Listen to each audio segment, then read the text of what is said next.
Je me permets de dire camarade révérend professeur Godempoyi, camarade secrétaire général du parti, camarade membre du secrétariat politique national, camarades interfédéral, très chers camarades fédéraux, chers camarades du parti Bloc Uni pour la Renaissance et l'émergence du Congo, mesdames, mesdemoiselles et messieurs, à vos titres et qualités respectifs, tout protocole observé.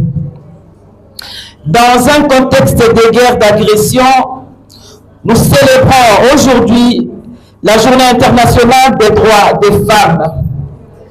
Une journée dédiée aux femmes et aux hommes œuvrant pour l'égalité des genres. En effet, cette célébration nous invite dans le contexte actuel à un questionnement profond sur le rôle de la femme dans une société désirée, faire un état des lieux sur l'effectivité de ses droits et sur les défis qu'elle doit relever pour que l'égalité femmes-hommes soit porteuse d'opportunités heureuses maintenant et pour l'avenir. Par ailleurs, nombreuses promesses nous ont été faites sans être tenues. L'heure n'est plus à la mendicité de nos droits, car la vraie liberté et la vraie indépendance ne s'acquièrent jamais sans revendication et sans lutte démocratique. C'est pourquoi cette journée doit être pour nous, membres du Bloc Uni pour la Renaissance et l'émergence du Congo, de nous poser les questions suivantes.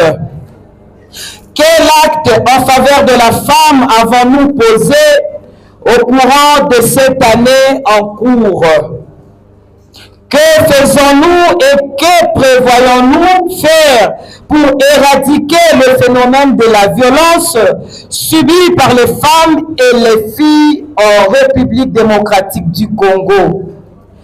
Comment intervenons-nous concrètement pour que l'émancipation des femmes soit une réalité dans nos sociétés? Quels sont les mécanismes mis en place en vue de respecter la représentativité des femmes dans les instances de prise de décision? Spécialement pour cette année, compte tenu des contextes si haut indiqués, nous avons souhaité célébrer autrement cette journée, car la partie est de notre pays connaît une injustice terrible où les femmes subissent matin, midi et soir des violences graves. Cette situation grave et douloureuse de guerre nous imposée injustement par l'armée rwandaise et ses supplétifs de M23 depuis une trentaine d'années a endeuillé pas mal de familles congolaises, dont nombreuses femmes et enfants. Par respect en la mémoire des victimes innocentes, je vous invite, bien-aimés, à observer avec moi une minute de silence. Levons-nous, s'il vous plaît.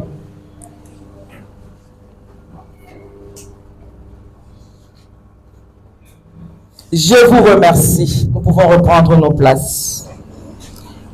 Camarade professeur Godempoyi, camarade secrétaire général du Bloc Uni pour la Renaissance et l'émergence du Congo, nous, femmes du BUREC, sommes interpellées par le traitement particulièrement dégradant dont subissent les victimes femmes et filles déplacées, dont les droits les plus élémentaires sont systématiquement bafoués.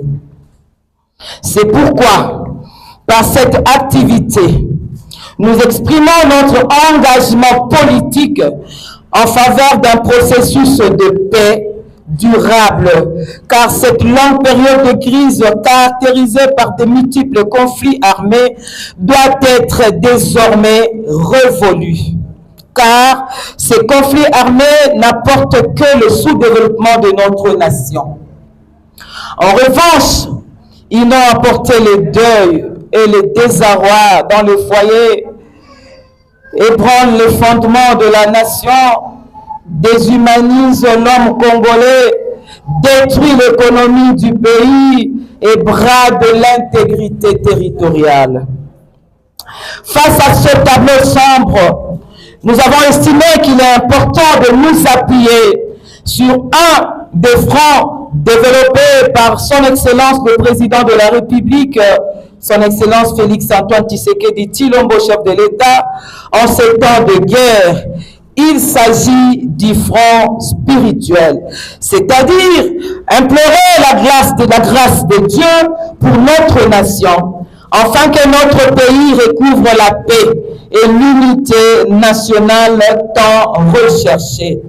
Voilà pourquoi nous avons choisi d'être ensemble ce jour en vue de comprendre au cours de cette matinée l'importance et l'impact du front spirituel dans un pays en guerre, cas de la République démocratique du Congo. Et à l'occasion, plaider auprès du Très-Haut, car la Bible nous dit dans le livre de Jérémie au chapitre 29, le verset 7, « Recherchez le bien de la ville où je vous ai transporté et priez l'Éternel en faveur parce que votre bonheur dépend du ciel. » La version Darby dit « Priez pour elle, parce que sa paix, vous aurez la paix. » 2 Chroniques 7:14 dit « Si mon peuple sur qui est invoqué mon nom s'humilie, prie et cherche ma face, s'il se détourne de ses mauvaises voies, je l'exaucerai des cieux, je lui pardonnerai son péché et je guérirai son pays. » Un sujet qui nous sera développé par un éminent homme de Dieu, le professeur des universités, en la personne de l'honorable Godin Poyi, à qui je dis un grand merci. Merci beaucoup, révérend professeur, pour avoir accepté de répondre à l'invitation des femmes du Burek. Je ne saurais terminer mon propos de ce jour sans remercier de tout mon cœur le premier homme genré du Burek, je cite, son Excellence Julien Paluku Karongia, autorité morale du Burek, lui qui n'aménage aucun effort pour mettre en valeur les capacités de la femme du Burek.